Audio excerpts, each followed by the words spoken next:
Buenas tardes a todos. Aquí estamos nuevamente en los viernes de charlas en Rayuelas con Violén Fuapúpulo. Estamos esperando que se conecte. Ahí vamos. Ahí va. Ahí está. Ahí te Ahí veo. está, hola, ¿cómo va? Los viernes de Rayuelas con Violén Fuopulo y Alejandra Quevedo. Sí. Iba a decir que, pero siempre me olvido. Sí, por eso, por Y eso. Alejandra Quevedo. Violén Fuapúpulo y Alejandra Quevedo. ¿Cómo va? Bueno, ¿Cómo viernes va? de julio. Último viernes de julio, larguito julio. Eso, sí, Mm. sí, sí. Y vacaciones de invierno aquí en En Argentina Argentina. y para muchos en el exterior también vacaciones muchas veces de verano, ¿no? Así Ujú. que un momento de Descanso. sí, y agradecemos entonces, ¿no? A los que se unen con nosotros, bueno, a un ratito de charla hoy especialmente. Hola Fátima, ¿cómo va? Eh, en este momento es como importante reflexionar sobre la clínica, una clínica que va a hablar, hola Mariel, ¿cómo va? Es, Hola. es un momento importante trabajar en la clínica, una clínica que se piense y repiense no repitiendo los conceptos, ¿no? Como hemos dicho siempre. Buen día, Ujú. Romina, ¿cómo va? Así que, bueno, si les parece, Hoy en particular, ¿qué traemos? ¿De qué vamos a hablar? hoy vamos a hablar de un caso y vamos a ir al revés. Vieron que muchas veces yo les cuento un concepto y lo ilustramos un poco a través de las situaciones que va atravesando esa persona, ¿no? Y esta vez vamos a hacer al revés. Vamos a empezar contando un poquito de qué se trata y los momentos que jalonan, ¿sí?, ese proceso. ¿Cómo va, Mar? Buen día. Y en ese proceso, digamos, en el cual un sujeto llega a análisis diciendo que no quiere vivir. ¿No? Y Ujú. esa se trata de una jovencita de alrededor de 15 años, eh, vestida de harapos, andrajosa, en este punto del abandono, el abandono de sí, diciendo que no quiere vivir. Y creo que siempre es un momento muy crucial para un analista cuando recibe un paciente que está casi como en caída libre, ¿no? Es importante, digo esto, porque siempre decimos que los analistas estamos solos, ¿no? Estamos Mm. adentro del consultorio y un momento muy particular es eso de atajar, pero ¿cómo se ataja a un paciente, no? En esto, en este no querer vivir, una de las cuestiones, además de todo lo que tiene que ver con eh, la profunda calidez de un analista, el lugar del analista en función de analista, poniendo en juego, digo, algo del orden del cuerpo, ¿sí? No se trata de ir a sostenerlo como persona y angustiarnos junto a esa persona, pero sí de poner el cuerpo a eso para Ujú. atajarlo del abismo. Y en esto me hizo pensar mucho que cuando escuchamos a alguien así, hay que ver cuáles fueron las cuestiones que lo llevaron, ¿no?, a pensar. Y esto empezó en la adolescencia, ¿m? Y eso aparentemente no había razones, aparentemente no había razones, ¿no? Entonces, uno siempre sabe, ¿no?, que Freud cuando habla del yo, distingue como distintas épocas en la obra de Freud hablan del yo, ¿no? En Ujú. general se dice que el psicoanálisis es, por supuesto, ¿no?, el espacio en el cual pensamos lo inconsciente, pero en Freud está muy presente el yo, tanto así que al final de su obra el yo tiene partes inconscientes. Entonces cae un poco esa idea tradicional, ¿no?, de ese Ujú. yo completo y autónomo, ¿no? Pero ¿Qué es lo que dice Freud al final de su obra? Además de que el yo tiene partes inconscientes. ¿Ustedes recuerdan que al principio el yo era eh, un yo más del orden de la moral, ¿sí? Ujú, Era más la sede de la moral, angustiado por las cuestiones sexuales, ¿sí? Que lo ponían en juego.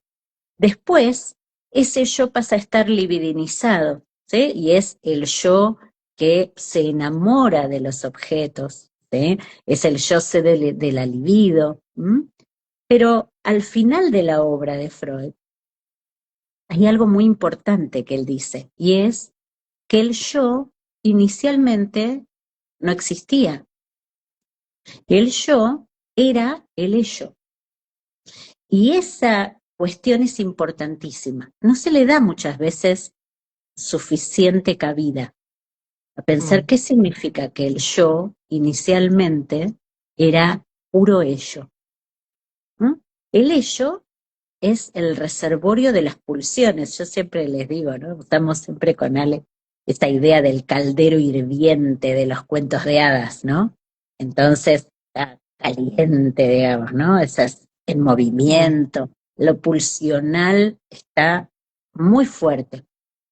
Pero ese fuego, cuando se va encontrando con el aire, y ustedes podrán allí tomar esta cuestión como un ejemplo de la realidad, ¿no? ¿Qué sucede cuando muchas veces vemos esa lava encendida del volcán? ¿Mm?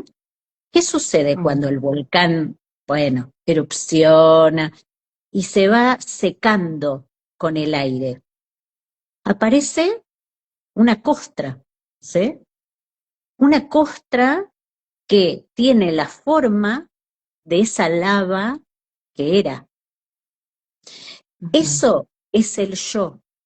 Eso es el yo en cada uno de nosotros. El yo es el producto del ello en contacto con el mundo exterior. Se va produciendo una diferenciación y se construye como una superficie. ¿Vieron? Esa idea del yo en relación a la piel, en relación a la proyección de una superficie corporal. ¿M? Entonces, ahí tienen una superficie que es como la lava ardiente del volcán, pero ujú, desecada. Cuando eso pasa, ese yo, que en este caso era una niña que no quería vivir, uno dice, ¿qué pasó con este yo? ¿Qué es lo que fue viviendo para estar en esta situación? Y ahí lo que sucede es que empieza a relatar que un hermano mayor, cuando ella era muy chiquita, falleció de un modo horrible, porque tuvo un accidente de auto, pero un accidente en el cual ella tenía 7 años y él era bastante más grandecito, pero era pequeño. Y bueno, el conductor se da a la fuga y bueno, su hermano muere. Y en un principio, la familia, que es una familia muy unida, le pone mucha energía a avanzar, a seguir, a proseguir, ¿no? Bueno, y ella va creciendo, pero en su adolescencia, que todos los psicoanalistas sabemos, ¿no? Freud lo dice, en la mm, adolescencia empieza toda una transformación y hay todo un periodo de salud aparente y de repente aparecen todos los síntomas, ¿no? Y esta niña se, se empieza a vestir cada vez como esto, ¿no? Como dejada. ¿No? No sé si en otros países se usa esa misma palabra, pero aquí, muchas veces aquí en Argentina, cuando alguien dice, uy, está muy dejada, ¿no? Es que no se arregla, no se pinta, no sé, digo, esas cosas, ¿no? Y ha dejado de, ha dejado no de, sé, claro, cuidarse, arreglarse, de poner la libido en... exacto, y se puede escuchar también como en ese punto donde el otro la ha dejado a ella, ¿sí? Y está como abandonada. Ahí En está, Uruguay se usa, dice acá. Ahí está, perfecto. Bueno, estas cuestiones que son tan importantes, ¿no? A la hora de escuchar, pero escuchar el significante no porque esté necesariamente pronunciado, sino que está allí a nivel del cuerpo, ¿sí? Ujú, Entonces, ¿qué sucede? Que empezamos a entender que hay un duelo no elaborado. Un duelo no elaborado, ¿qué es? Es una melancolía, ¿eh? Una melancolización de esta niña de 7 años que ya ha avanzado, como lo han dejado a su hermano. Exactamente, Jorge, exactamente. ujú, Y ahí podemos entender lo grandioso de la teoría freudiana, cuando Freud dice que en la melancolía, esa elección de objeto, ¿no? Ese amor profundo que se tenía por ese objeto de amor, ese hermano en este caso, ¿no? Eh, Vuelve al yo en ese profundo acto de dolor, ¿m? Vuelve al yo, pero ¿cómo vuelve? Eso es una maravilla eh, teórica que crea Freud y que es tan clínica, y es, vuelve como una identificación narcisista, ujú, regresiva, cruel. Entonces, eso que era su amor enorme por su hermano, vuelve como yo también me quiero morir, yo también estoy muerto, ¿sí? Y esto es lo que, una vez que empieza a armarse en el análisis, me parece que cobra un camino que permite a esa niña comenzar a existir. Guión, ¿no? La X guión existir. Que es eso que Lacan habla mucho de la consistencia, la existencia y el agujero. Y todos ujú, repetimos en general mucho acerca de el agujero, la falta, lo que permite el movimiento significante. Hablamos de la consistencia como eso, esa superficie que no tiene bordes. Todo eso ujú, hablamos. Pero de la existencia se habla poco. Y en esto de la existencia es a donde queríamos llegar. Es que cuando logra a través del trabajo de la palabra separarse, ¿m? de ese objeto amado y perdido, y esa sombra de ese objeto perdido la ensombrece a ella, recae sobre el yo a nivel de la identificación narcisista, cuando logra separarse de eso y ella puede empezar a decir, yo perdí a mi hermano amado, mi hermano querido, con el cual tenía tales recuerdos, ¿no? Es apasionante. Yo hoy estaba leyendo cuando Deleuze trabaja Bergson, y Bergson habla acerca de la duración, habla del tiempo, es un gran filósofo que Deleuze toma en un libro hermoso, y Bergson dice, bueno, pensemos qué es lo que sucede con la memoria, porque él habla de la duración, pensando en la ujú, memoria, ¿no? Que es lo que hace que perdure algo, ¿no? Y que tiene profunda idea de lo que somos, ¿no? Lo que somos es una duración, una idea de nosotros que perdura en el tiempo.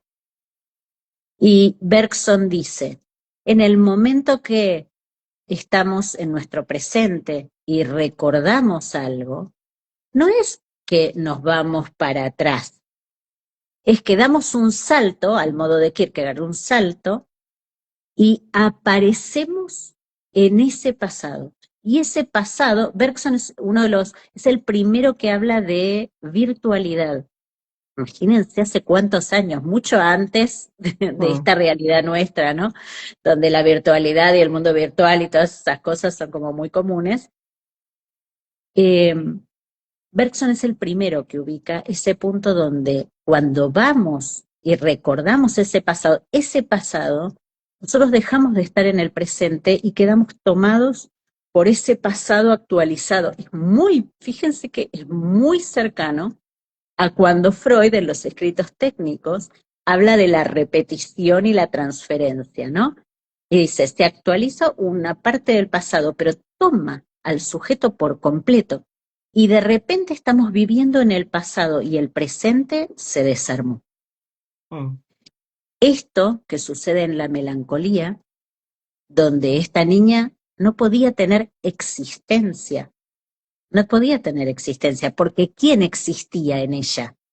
Su hermano muerto. No estaba ella, estaba el hermano muerto, o en todo caso podríamos decir ese hermano muerto junto a ella, unidos indisolublemente. Bueno, la sombra del objeto. No quiero decir algo muy... Tal cual, pero es tal tal cual, cual. exacto. Y allí es donde ella puede empezar a decir, aquí estoy yo sufriendo por él, y pasan a ser dos, ¿sí? Recuperó su cuerpo simbólico, claro, Me quedé exactamente. pensando en esto de este ímpetu de la familia, de ir a avanzar y seguir adelante y la vida sigue. Que por un lado hay situaciones en las que decirle, bueno, la vida sigue, va, pero hay otras que es tapar y vivimos en un mundo donde no hay tiempo para hacer duelos de ningún tipo, pero bueno, de estos tan grandes a veces tiene consecuencias muy grandes no detenerse a estar triste. Sí, sí, No totalmente. nos permitimos, no nos permite el mundo, bueno, ni el imaginario, ni Este, idea, pero este. no nos detenemos a estar tristes, a pasarla mal, Es cierto que y es incluso necesario. los trabajos piden que las familias se tomen 2 días, 3 días y se reincorporen. Mm. O sea, hay pérdidas que son tremendas. Bueno, Y que de hay que hecho, estar mal. claro, ¿Cómo claro, hago? Y hay que estar triste. claro, claro. Y en eso además, sobre todo cuando hay una pérdida y hay un niño, una niña, digamos, tan chiquita, ¿cómo se hace para simbolizar la pérdida, como para avanzar en ese duelo, si todos los otros significativos adultos no pueden quedarse a hablar, quedarse a llorar? ¿Qué recurso podía tener ella como chiquita más que actuar, ¿sí? Actuar en este sentido de hacer actual, ¿sí? Hacer actual en su cuerpo la presencia de la muerte. Mm. En esto, aquí solamente quiero decirles eh, que el lugar de la existencia da para que lo pensemos en realidad en un vivo propio, digamos, ¿no? Es decir, todo dedicado a Ujú. eso. Pero ese lugar al cual dirigirse, al, al término de un proceso de trabajo, eh, luego de una melancolía, es al lugar de constitución de la existencia del sujeto. Es casi como un renacimiento, ¿eh? Un Ujú. volver. Ahí está, Graciela, sí, sí, sería separar el gran otro del otro, sí, pero es en realidad sin que se pierda la perspectiva de este hermano en particular, ¿sí? El gran otro es esencial, pero tiene que ser testigo de la inscripción de esa particularidad, de esos recuerdos con él, con ese hermano, ¿sí? Hay que recorrer todas esas escenas con nivel de detalle, con mucho nivel de detalle, para poder, uno diría, levantar todo eso que está allí en lo real y hacerlo simbólico. Es decir, de aquel relato cuando fuimos a tal paseo, ¿qué extrañas, por ejemplo? ¿No? Uno podría preguntarle a la niña, ¿no? ¿Qué extrañas? ¿Qué cosa? ¿Qué hacía él? ¿Qué, ¿no? Digo, y esto, en ese punto, logramos elevar a nivel de lo simbólico y poder apuntar a esa constitución, que es muy interesante porque ya la palabra constitución traiciona lo que yo les estoy queriendo decir. A ver si se los puedo decir mejor. Eh, Hubo un filósofo que se llamaba Schelling, que es de finales del 1700. Y él pone mucho énfasis, vieron que en general en la filosofía, entre la existencia y la esencia o el ser está como bueno, hay toda una lucha, ¿no? Entre el hacer, uno podría decir así, y el ser. Schelling lo que dice es que de alguna manera la existencia es la presencia del ser, directamente, es decir, que ambos están unidos. ¿Sí? Hay algo de esto, de este punto donde alguien existe, comienza a existir. No es que, por eso digo que traiciona la palabra constitución, porque ahí uno dice, bueno, se constituye algo. No, no, no, no. Es la misma existencia del sujeto que empieza a soltarse de esa pulsión mortífera y empieza a otorgarse el derecho de vivir. ¿Sí? Porque hay que poder tolerar vivir después de la muerte de alguien, ¿eh? Digamos, no, a veces uno no quiere seguir adelante. Y entonces, ese cobrar vida, ¿sí? Ese cuerpo que vuelve a cobrar, que sí, porque de niña, digamos, nació bien. Después ocurrieron estos accidentes, como les digo, de la vida, que terminan marcando al yo de esa manera. Y entonces en ese cobrar vida es algo profundamente, en algo de devenir, ¿no? Devenir quien ella es, junto con ese agujero que dejó la muerte de su hermano, ¿sí? Ujú. Pero devenir y cobrar existencia. ¿Sí? Eh, Kierkegaard dice que, bueno, Kierkegaard era un filósofo más religioso, ¿no? Pero se requiere un salto de fe.